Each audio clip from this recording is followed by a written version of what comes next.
Your tools don't just sit in one place. They're in your truck, at the job site, or stored in your garage.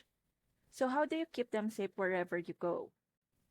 That's exactly what Next Tools and Equipment Insurance is designed to do.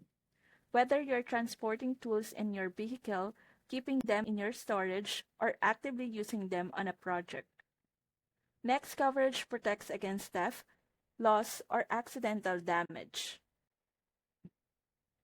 So if a job site break-in wipes out your saws and reels, or if your gear gets damaged in transit, you're not left covering the cost alone.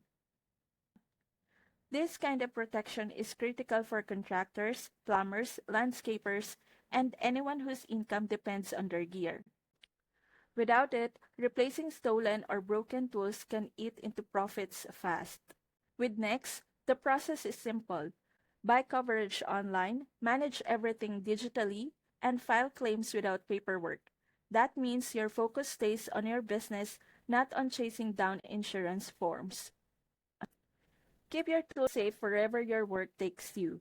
Get started today with Next Tools and Equipment coverage. Click the link in the description for your quote.